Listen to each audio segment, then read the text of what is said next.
Good morning. It's time for the Mike Hewitt Show. Brought to you by RenegadeRiver.com. And now your host, Mike Hewitt. Hey, Brian Thomas, it felt like your voice is just a little bit off today. Yeah, I'd say so. That's a good way of putting it, Mike. You don't have a voice for radio today. Normally it's like Wink Dinkerson, this perfect radio voice. Yes, my voice for radio is on vacation. What's the problem? I got one of those in upper chest respiratory it's the things. Plague. It's the plague. He's got the bubonic, I can't even say the word, plague? Is that what it is? I haven't yet to have it officially diagnosed, so it's I'm hoping for the best. Oh, but yeah, he's getting breathy. That sounds good. You're sounding good, buddy. Do we have someone on the line with us? Yes, we have someone on the line. I was asking because I also had a yes, we do have someone on the line right now. Good morning. Nope. Wait, do we have somebody on the line? Good morning. Good morning. Can we hear you? Who do we have on the Mike Hewitt Show this morning? Well, we had somebody. We no longer have anybody. I think we lost him. Listen, I think what we're waiting for Sally, is it Pipes? Sally Pipes. Pipes to call in. And we've got in the studio with us this morning Dave Yonkman. Am I saying it right? Yeah. Very good. Yeah, you got it right. One of the very few that can do that on the first time. Wow, that's not bad for me, huh? Because usually I absolutely mangle the name. And then, of course, Jim Riley, and as you folks know, Brian Thomas with us, less than radio voice. Yes. Okay, all right, that works for me. Listen, I think he's going to go try to put our phone connection together. And what we're going to be talking about in just a moment, Sally Pipes is the president of Pacific Research Institute. She's an expert on the free market solutions to Obamacare. One of the things I'm going to be looking forward to asking her about, I see in my notes, she's talking about a potential Republican replacement for Obamacare. And listen, everyone probably knows I'm an active Republican, but when I hear replacement, it just scares the bejeebers out of me. I think taking one absolutely train wreck of a program and replacing it with another one is boneheaded idiocy to me. Well, I got to disagree with you there. I knew you would. Well, let me just explain why. And the simple reason is this, that as someone who has had Obamacare, yep.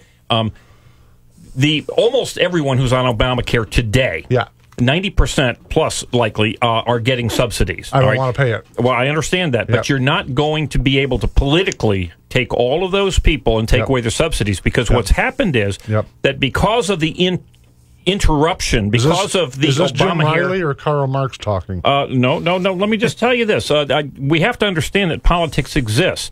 What's happened is Obamacare has increased the cost of insurance policies for those who pay their own. I'm on Medicare now, but I was on Obamacare. My policy that I had for years and years, paying alone, which was about $200 a month, went up to $700 a month. Yeah. You cannot just wave the wand, take away all of the subsidies, and leave the policy increases in place. There must be a replacement for that. Here's the replacement. Otherwise, you're going to have 10 to 20 million people instantly without insurance. And let me tell you, listen, wait till the media gets in touch with that. Obama has done that. There are less people with health insurance now than there were when that man started I don't us like on this the program. path. I'm just talking the reality. And the reality is that there are less people with coverage now than there were then. And folks like me, I'm 54. I've never had a day without work, now have a $3,000 a year deductible. 6 years ago, we'd have thought that was garbage insurance from some hairball company. Listen, on the line with us is Sally Pipes, who, as I mentioned earlier, is the president of the Pacific Research Institute. Sally, welcome to the Mike Hewitt Show.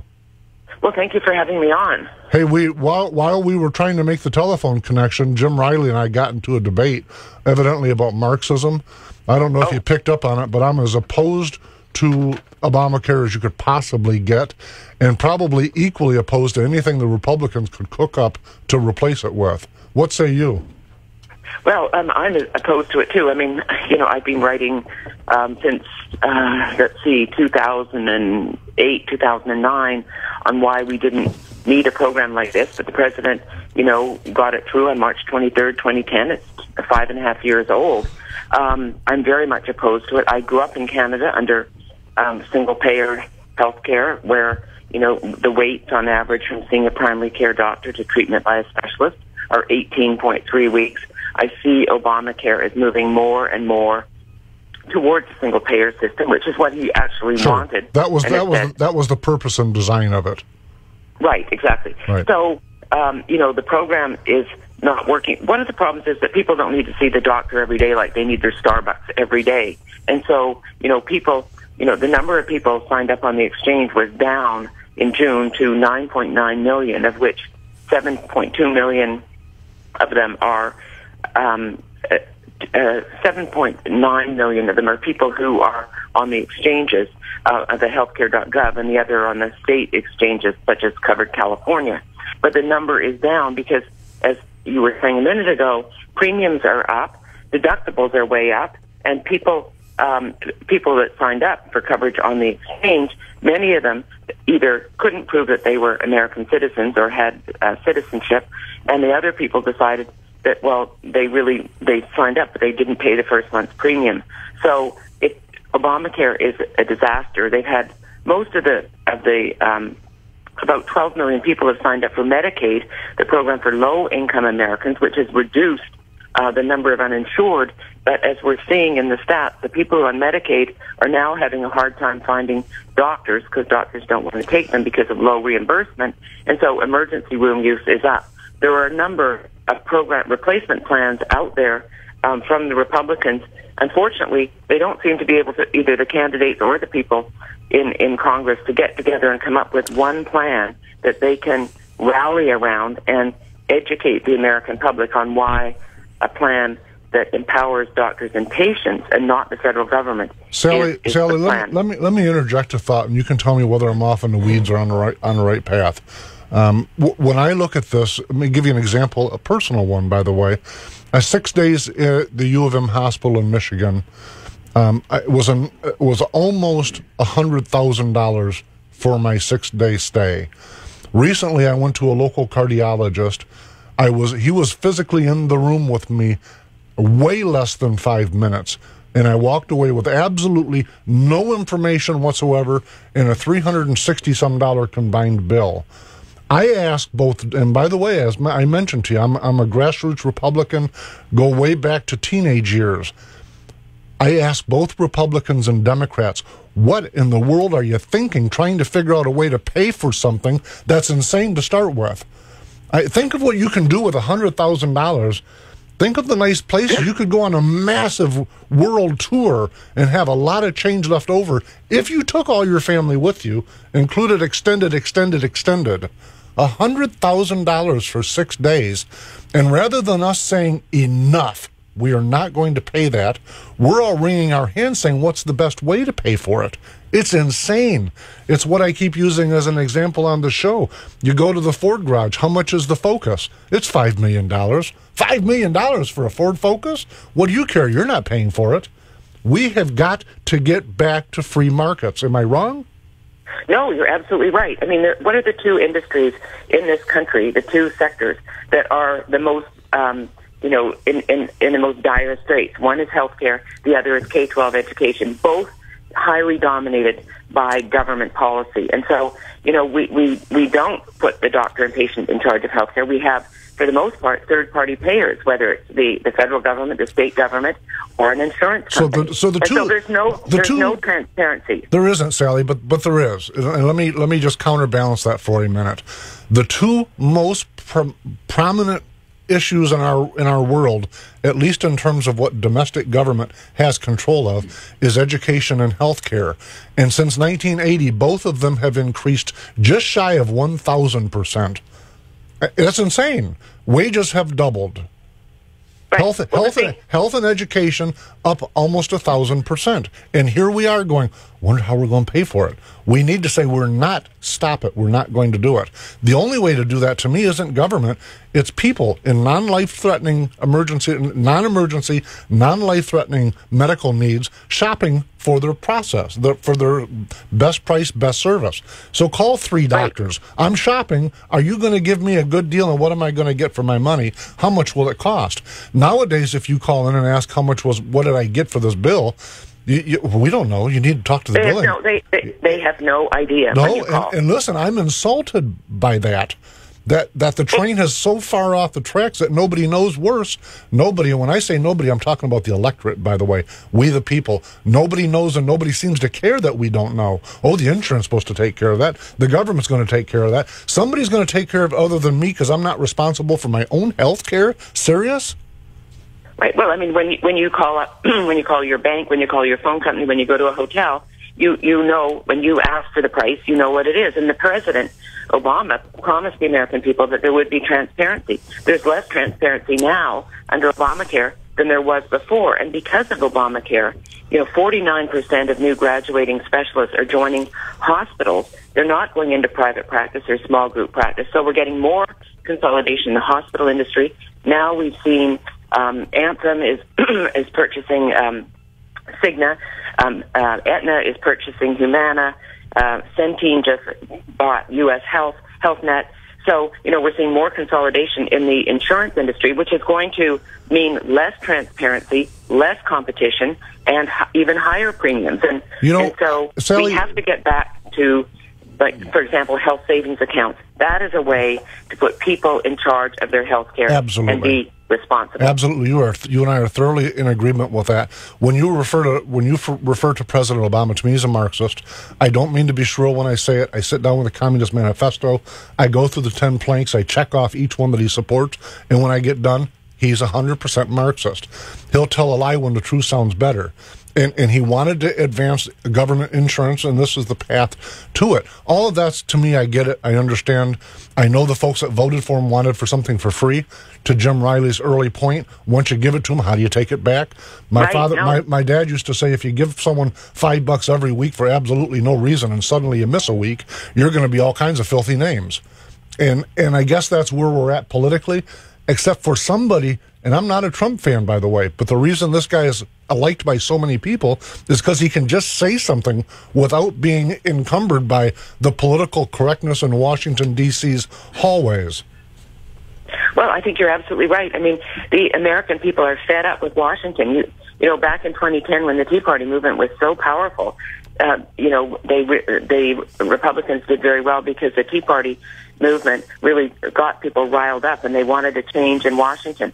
People, now it's 2015, it's almost 2015, almost 2016, the American people are fed up with politics as usual. And when you look at people such as John Boehner, the Speaker of the House, Senate Majority Leader Mitch McConnell, they're really, they've been in politics for so long and in their positions for so long, they really don't put forward market-based alternatives, which is what the American people want. And that's why Donald Trump is at the top. Dr. Ben Carson, who I'm a huge fan of, he's a huge fan of health savings account, putting people back in charge. He is a retired pediatric neurosurgeon.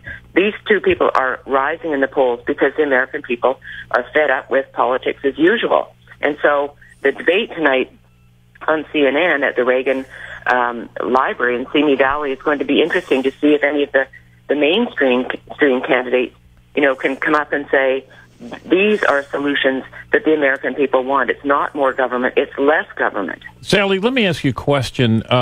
The question is, if you've ever spoken to a physician, and certainly Ben Carson, unless he's done a significant amount of research, would not know this answer, but physicians do not know what the costs of anything is. They do have business managers and office managers that handle these things. But you've looked into this. What is an alternative that you have seen that not only would make sense to the person looking for insurance, but also is politically effective? Because we've had the health savings accounts, we had them under Bush, we've had them under Obama. I believe they still exist. They keep getting squished back. That doesn't seem to be the answer. What is an answer that politically could take us from Obamacare into something going forward? Well, I'll first say that you're right. When you give people a program or an entitlement, it's very hard to take it away. And so after the Supreme Court ruling on June 25th on the subsidies being legal for people on the federal exchanges, and there was a lot of Republicans were scared. What are we going to do if these subsidies go away? Well, they didn't go away, and the longer these things are in, the more difficult it is to get rid of them. So my plan is, health savings accounts are actually doing well. A lot of employers are using them. They're up to 14 million people have HSAs. As I say, employers are using them. The amounts are going up, but they're not high enough. Really, they should be, instead of tied at $33.50 and $62.50 for an individual and a family, they should be up to match at least what you can put in your IRA account. Mr. Obama doesn't like HSAs, but that is a way to move forward. The plan that I like the best is that of Governor Scott Walker, who's done so much in Wisconsin to actually, force free market ideas, with in the labor, right to work, things like this. He's done very well. His healthcare plan is the one that I think is the best at the moment.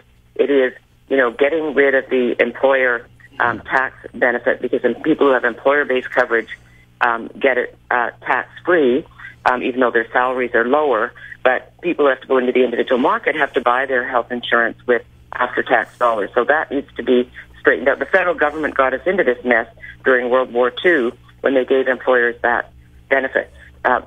Scott Walker and Dr. Tom Price, who's chairman of the Budget Committee in the House, they both believe in age-based refundable tax credit. So not means-tested, but age-based, so that I think that is definitely the way to go. So a person who is, depending on their age, it's a lower amount. As you get older, the amount goes up. Health savings accounts, we need to lift the ceiling and make it higher. And the deductibles. People are just, the deductibles from a lot of people now, middle income people can't afford to go to the doctor if they can't afford the deductible of $3,000 or $4,000. So we need to reduce the mandates on health coverage.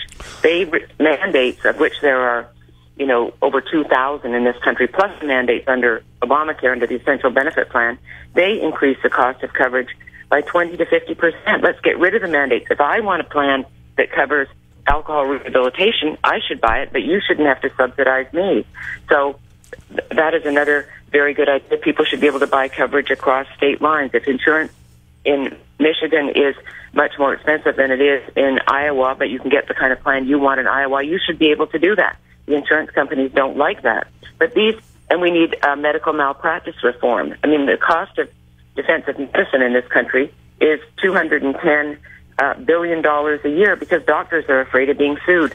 So these are some of the things that the Republicans need to rally around. One plan, a plan that puts doctors and patients in charge, not the federal government. It's going to be difficult, but if the Republicans elect the president in 2016, then after the inauguration on January 20th, this person's going to have to say, okay, we're going to repeal Obamacare, and we're going to bring this legislation in, and we're going to actually provide people with the kind of alternatives that they want to achieve affordable, accessible, quality care for all. To me, if we don't put forward or advance a policy, a process, a program, a replacement, to the early word, that causes people to be responsible for their own care, then it simply won't work.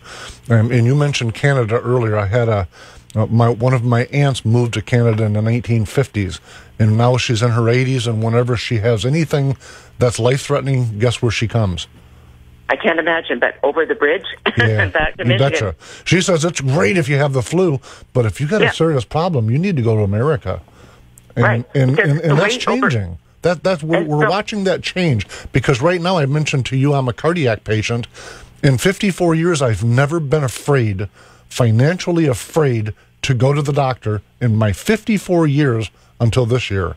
Something is wrong, and we're not going to see a Republican individual plan until we can reduce the platform from 15 or 16 candidates down to one. 17 candidates, yes, exactly. Yeah. So that's part of the thing, is getting. I like Scott Walker's plan, by the way. I agree with you on that. The problem, as you and Dave both know, campaigning on these kind of things is a real push, because it's policy wonk stuff. And when you get you're off into the grass and people's eyes glaze over, it makes it a real hard push.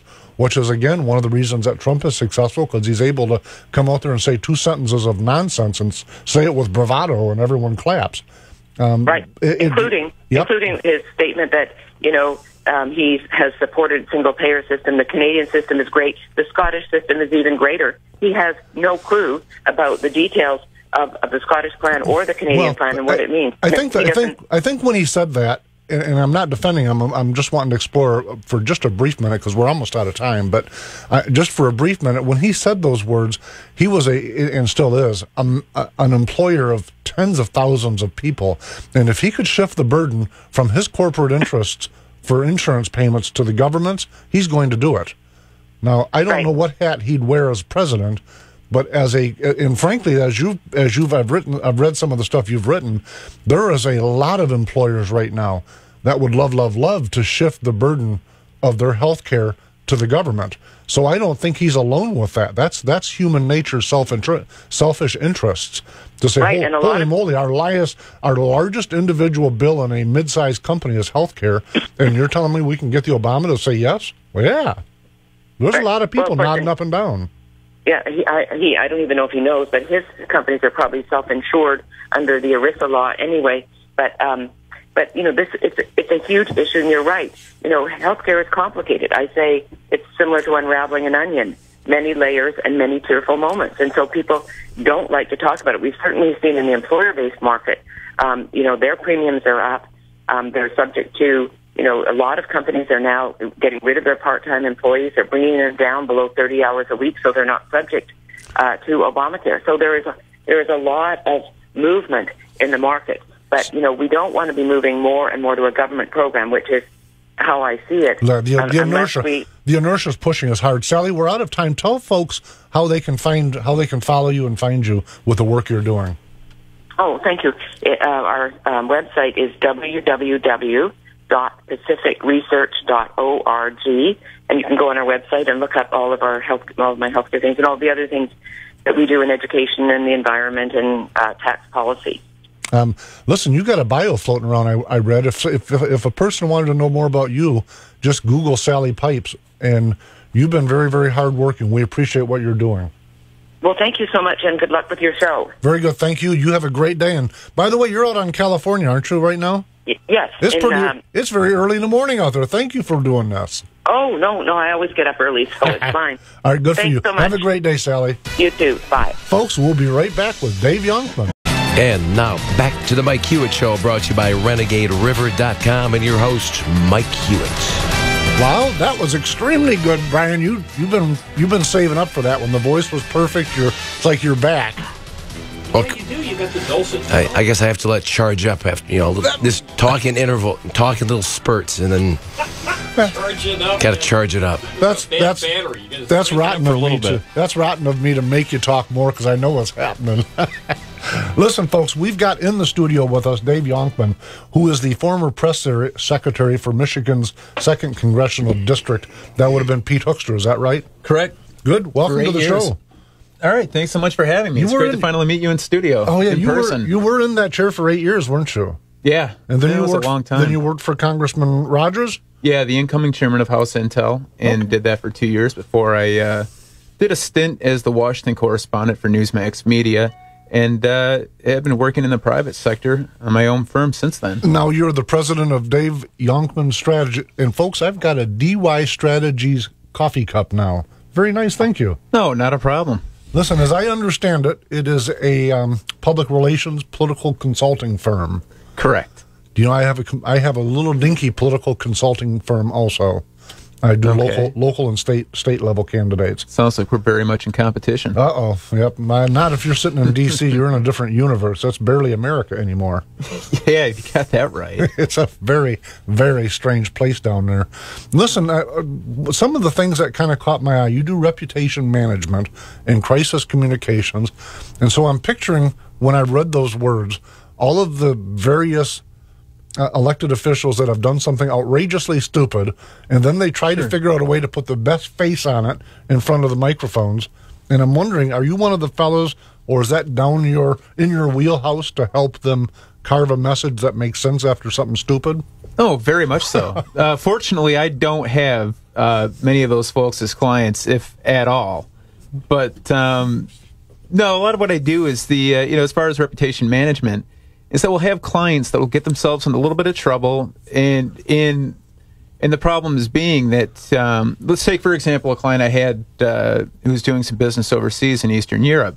They had a crisis flare up, and they had no one to counter the message. They had some of their what the situation was. They had some of their employees who were held captive in a prison over there, and so the entire foreign press in Europe and in Eastern Europe were going after the company. A lot of people, and they weren't getting the other side of the story. So they were saying this company is they're corrupt. They're leaving these guys behind. Nobody's doing anything for them. So I was sent over there to say, hey, here's the other side of the story that you guys haven't been calling us about. They are doing things for these, over there doing things. They're doing everything they can. They're spending hundreds of thousands of dollars in legal fees. And so just being over there, counted their message to get the facts out. It was very necessary, and we helped to calm the waters. And no, it's still a huge problem, but at least we were able to counter some of the misperceptions by their obviously opponents in the marketplace, as well as ideologically predisposed media. Tell me something on these points. I've got a sister that I often refer to. She lives in Nevada. In fact, she kind of jokes. She voted for Richard Nixon, and the very next president that she voted for was for Romney. Nothing in between. She was completely outside, disinterested in the political environment, or the political move, or whatever the word would be. And so now that she's President Obama, by the way, is who got her, and now she's out there. She's way far right of me, and just 1,000% into this. But she'll say to me, whatever the issue may be, whether it's Obamacare or this 13-year-old that kissed the 14-year-old and now he's being charged, you read that and go, this is insanity. Right. And she says, why doesn't your side, I think she's talking about Republicans, why doesn't your side ever articulate a position on these things? Now, that's kind of the conversation you and Jim Riley were having off the air. Now, do you see the Republican Party, the folks you represent at least, advancing counter positions? Absolutely. On the issues of our times? And that's a large part of what I do, too, is that you have Republicans, Democrats in Washington, and you have like I said, and there are a lot of great reporters out there. I work with a lot of great folks who do great work, but a lot of them are ideologically predisposed to liberal positions. It's a fact. The journalists. Yeah. Yeah. And so they're concentrating on only 90% of them. Let's not exaggerate. that few. No, so they're more inclined to get the Democrats' message out there, and not as inclined to spread what the good work that a lot of the conservative Republicans are doing in Washington. And it's unfortunate, because there are a lot of good ideas floating around out there, and they don't get much traction. You know what? On that point, let me kind of interject something. Sure. And Jim and I have talked about it on the air before, but when you look at the amount of coverage uber leftism gets, whether it's pop culture, nightly sitcoms, they're all just absolutely inundated with political messaging. Sure. For the uber left, not just your average Democratic person walking down the street that votes because their parents or grandparents or whatever the reasoning is. They have uber leftist messages. And when you look at it from that way, and you pause for a minute and think about it, the fact that we still have as much conservatism in America, with 50 or 60 years of hardline uber messaging from the left being advanced into our pop culture, it just really says a whole bunch about the value and the foundation of what America is. No, I think you're certainly right. But fortunately, at that same time, we had the rise of talk radio with brilliant shows like yours, the Mike Hewitt Show, that have begun to voice that opposition that people are listening to. And, and I think you don't have a much better example than presidential candidate Donald Trump. I think, now I'm not going to go into who I support or not, but you have a guy that's really breaking through with the message, and he gets that you have to have a short bumper sticker message that people people can that resonates with people. And so he's very great at doing that. Of course, we need to see a little bit more policy proposals, some more stuff in the weeds, a little less criticism of everyone that comes in his path.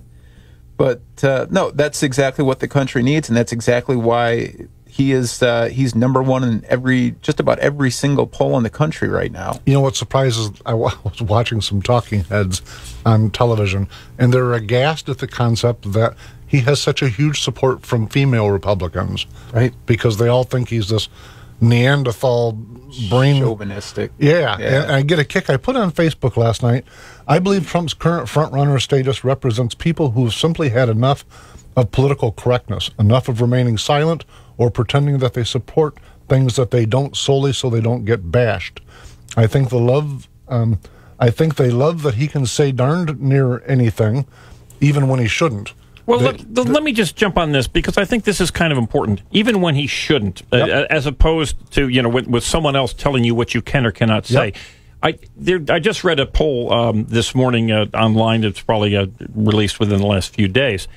Over 90% of the people polled said that illegal immigration is a very, very big issue to them. Now, I think I can guarantee you that if Donald Trump had not started off his debate and his campaign talking about illegal immigration, that very few of the other Republicans would have touched it, because it was viewed up to that point as the third rail. All of the experts out there, all of the consultants and the rest of them saying, don't breathe a word about this. And here it is. When it is brought up, it turns out to be perhaps the single most important issue to at least Republican voters at this point. And of course, as we're seeing what's going on in Europe, is making obviously this particular issue even more so. But what is got so many people like myself and others interested in a man like Trump, who clearly has his flaws, is the fact that he's willing to stand up and address issues that others, the media, the consultants, the country club class, that, oh, please, we don't talk about such things. And it's refreshing. It's refreshing as heck. We're going to find out tonight at 8 o'clock Eastern, by the way. They did change the time. I get it. The problem with it is the math. Okay, we need to do the math for a minute together. If he has, depending on which news channel you like to get your news from, somewhere between 28 and 34% is where he's polling right now. And when you do the math and you say, okay, plus or minus half of America's Democratic, they don't like the guy no matter what he did. He could hit all their talking points, period. With an R beside his name, they won't like him because he's not a Democrat, period. So then you go, okay, we'll use 30% just as a number.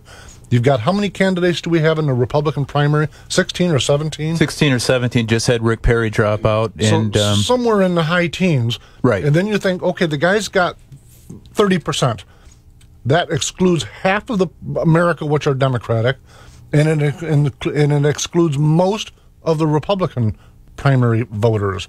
And I do the math that way on purpose, because it isn't so much the highbrow at the country club that says don't talk about this, but it's a little bit of what you were talking about with your health care.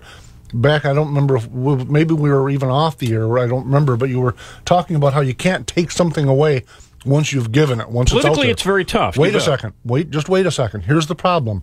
Once you've allowed whatever the real number of illegal immigration into the United States, and when I say allow, I mean that word literally, because no one's ever going to convince me that between 60 and 80,000 people snuck across the border every single month since 1986.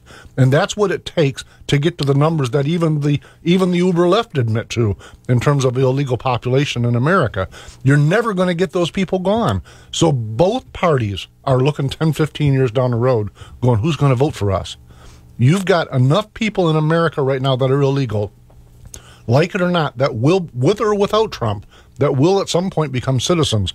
They will become voters. They represent the entire Rust Belt state population combined. So this poll that says that illegal immigration is a very, very important issue to Americans is bogus? Oh, no, I'm agreeing. Donald Trump is leading because it's bogus? No, this is a very important issue, and it's important today. 30% out of half is not leading. It's leading in an early primary divided up among 16 or 17. Well, I'm not suggesting that Donald Trump's going to win. I'm suggesting that immigration is a very important issue. It absolutely is, and so is Obamacare. And to your original point, you're not going to undo it any more than you're going to be able to throw 16 million people or 50 million, which is where I think the number's at.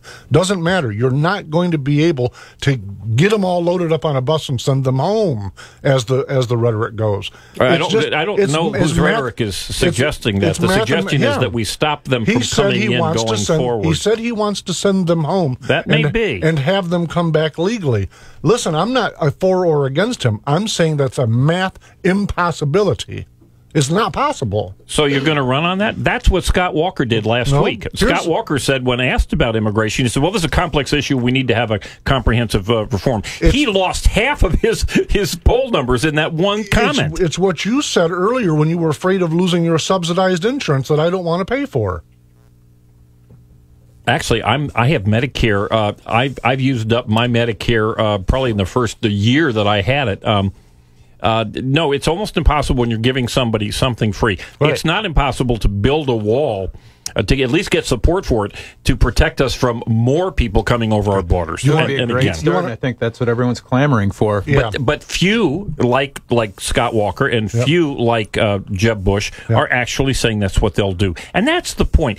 Disagree with Donald Trump, and I'm not a massive supporter of Donald Trump, but I'll tell you this, I am a massive non-supporter of every jingoistic Republican and Democrat who speaks like they're not answering your question. And Carly Fiorina, Ben Carson, and Donald Trump are the new America. At least now, I'll tell you this: if we don't get someone who speaks like that, perhaps Ted Cruz, I'd throw him in there also. If we don't get someone, if we get the Jeb Bush, if we get the Scott Walker who talk in platitudes and refuse to answer the questions, the simple questions that are asked, I think you're going to see more and more people sitting back and not voting. Bernie Sanders, my good golly, to think that a guy like that could be popular in any party. But what's happening? He's answering questions. Jim Riley, stop for a minute. The guy is openly a Marxist. He doesn't hide it. And think of how the simple policy of answering questions can make a Marxist very, very popular in this country. Listen, amazing. Marxism, if you read the 10 planks of the Communist Manifesto, it is populist rhetoric. That's what it is. Sure. So if I say I'm going to give you something for free that I took from the guy you hate up on the Hill, you're going to go, yeah, I'll vote for you. No, with Bernie Sanders, you get a lot more than that. There was a story in the Wall Street Journal yesterday about his programs totaling something like $18 trillion. Yep. And yet he's still massively popular. Hey, you give out freebies to half the country, and you're going to get their votes. I agree with that, Dave, but I don't know if he's as massively popular or if it's the fact that the Democratic Party has not offered up a real viable candidate. Because Hillary Clinton, I don't care whether you personally like her or not, she is an absolute train wreck. So if you're a Democrat and you're thinking, I'm not going to vote for any Republican, and then you look at your own field, you got her and this Marxist. What an awkward position that must be. Because she's terrible. That woman will climb a tree to tell a lie when standing on the ground telling truth sounds better. Dave, I got a question, though. You are an expert in the message. We have Dr. Banachek, a state, was he a representative, I believe? Yeah, representative. In Michigan. Just announced yesterday that he's retiring. And he... there are obviously people going to jump in. How do people who are interested in following up on someone with that kind of reputation, how do they get their message out? Well, what they really need to do is in building up their base of support. And the Upper Peninsula is kind of a different animal. And that the 1st Congressional District now does include a lot of northern Michigan, but the media markets are spread out very far and thin. So there's a lot of retail handshaking, kissing babies going on, but you need to get into those media markets. You have to have a unique still is message. The message. Okay. Oh, very much so. You've got to understand what are the most important issues on the voters' minds, and stake out a position, stake it out clearly. Get on the local media. Get get in the few remaining newspapers up there. Get on the radio. Get in some upper northern television radio stations. And tell people what you think and what you genuinely think, not just what they want to hear. Voters want to see genuineness, and I don't think we've ever seen as much of that in a long time as we see now. And again, to go back to Trump, that populist message and that addressing the concern that people are just sick and tired of Washington. Republicans or Democrats, they just hate the establishment right now. You get someone in there with a great message like that to make their voice heard, and I think you've got a viable candidate. So we'll see who comes out of the woodwork to run for that seat. I think if it were narrowed down to 2 or 3 Republican candidates, that he would be in some serious trouble. To me, it's math. Who are you referring? Oh, Trump. okay, we're back. And by the way, Jim, just so you know, you and I agree with each other on the illegal immigration issue. I just don't think it's possible to achieve what Trump has been saying. Well, you're missing my point. I didn't say I agreed or not. I just said that the polls are saying that it's important to the American public. You cannot disagree with that. No, I think that's exactly right. Dave, is it fair to say that what you do is retail politics? Well, very much so. Not in the sense of going door to door and meeting folks, but the sense of getting messages across that that people can understand. Like you said, earlier, or speaking to what you said earlier, there are, and this is the great thing about Washington, and as much as people hate the place, there are quite a lot of people who are just brilliant, that work in these think tanks, that come out with these great ideas. And it's just a matter of, and part of what I do is to get these top-level messages, these at a 30,000-foot level, to break them down into how people can understand them. So, I think a great example of that is, I still work closely with my former boss, current colleague Pete Hoekstra. We're writing an op-ed that has to do with how America's, delusional foreign policy in the Middle East led to the current humanitarian crisis. So it's breaking these down into 25-word sentences and helping people understand the issue and to help them form their opinions on it. So in that sense, it's very, very retail. That's retail. 25, almost like me trying to get my message on Twitter. It's not possible. I spend 20 minutes. I write what I want to say in 10 seconds. Then I spend 20 minutes trying to get rid of every word that won't lose my message so it'll actually fit on that silly program. So that's kind of retail politics. On that note, I've met some politicians that were great wholesale politicians, behind-the-scenes nuts and bolts people, who were just absolute train wrecks retail. You must see that a little bit, don't you? Oh, sure. It's a lot of what you see with Louisiana Governor Bobby Jindal. When he was in the House, had the opportunity to be in a few meetings with him, and this guy is just, he's one of those folks with a 50-pound brain. His ideas on health care are second to none. But you get them out in front of the voters, you get them out in front of a crowd, and you just can't articulate some of those ideas into the 30-second sound bites. And unfortunately, that's what you have, but at the same time, that's where I come in. Wow, what a great thing. Now, would you like people to reach out to you? Is there something that listeners can learn from reaching out to you, finding your website, etc.? Sure, I've got I represent a great group of clients. Unfortunately, with a lot of the agreements I have, they're non-disclosure agreements. Sure. But no, by all means, if anyone's interested in keeping up with the great work that my clients do, please follow me on Twitter at David Yonkman. Very, very nice. Listen, we're going to go to a break, and then following the final segment is what we affectionately refer to as the Enigma Report. I'll have to correct Jim Riley on one of his Facebook posts recently on that word. But, folks, we're big grin slides on his face. Folks, we're going to go to a break, and we'll be right back with the Enigma Report. And back to the Mike Hewitt Show, brought to you by RenegadeRiver.com. And it's that time of the show for the Enigma Report. We were looking for good music for it, but I don't know how you can beat that. My man, Luden's cough drops or throat drops are getting him through it. Oh, that's too funny. That's too funny. Dave, do you know what the Enigma Report is? I am afraid to say that I do not. Oh, shame on him. You live in Washington. Shame on me. You live in Washington, D.C., don't you? Well, in the suburbs. So you don't know what's going on in the real world. That's the problem. Oh, no, I split much of my time between Muskegon and Washington. You got family here. Yes. And that's where you got your straw stuck in the shake down there in D.C. Yeah, that's sort of how it worked out. Now I have a newborn daughter, so we spend as much time in West Michigan as we can. Congratulations. Thank you so much. Listen, the Enigma Report are basically things that, to be honest with you, that I just don't understand. Things I can't get my head around.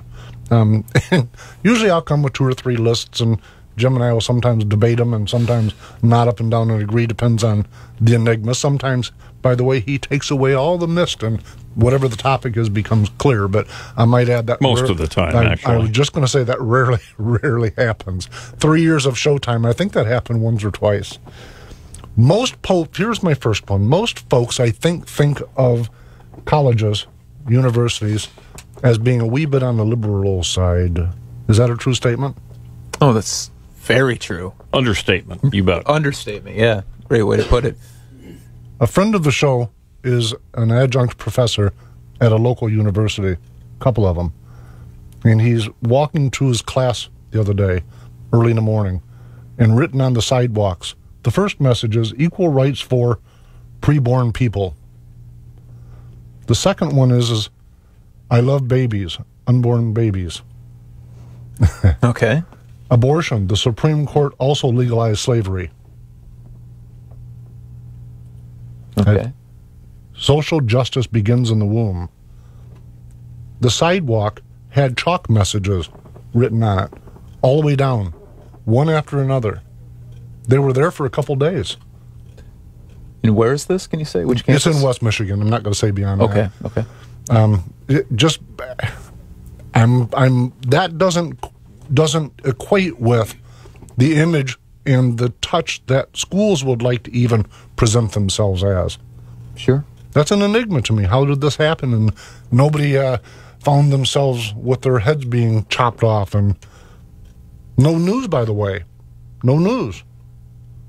No. It must have been able to write out his message and not leave a trace. Well, I think that's it. Yeah, I think had there been news, had they been able to find the person, they would have gone after him in a full court press. You're probably right, but if these would have been uber leftist messages, this would have been newsworthy. You bet. That's where I'm kind of going with the message. And to me, the fact that it isn't kind of falls under the umbrella of Trumpology, which is the next thing for me. To me, all of these things that fall away from political correctness, because this is not politically correct messaging. No. This does not follow the majority professors or the faculty of that college. In fact, by the way, the adjunct professor disagrees with me on that point, but I guarantee you it doesn't. He's wrong. It's a Trumpology that is the way it is, that the messaging exists. It may still be there. Very much so. Yeah. Unfortunately, it's stifled on a lot of college campuses. Well, I think it's silenced, which is that's why I connected that with Trumpology. What I'd written that Jim stopped me on with Facebook messaging is that people really want to be able to say what they believe, and they feel that we've reached a point in the America's history line where they can't say I support this or I'm against that because they get browbeaten, attacked, silenced, maybe fired. Absolutely. Nowhere is that illustrated more than on our college campuses. Yeah, and there it is. So when I connected, I said, these are the messages. It doesn't even have anything to do with the messaging. It's the fact that someone snuck in there in the middle of the night and did the messaging that is a fascinating thing to me.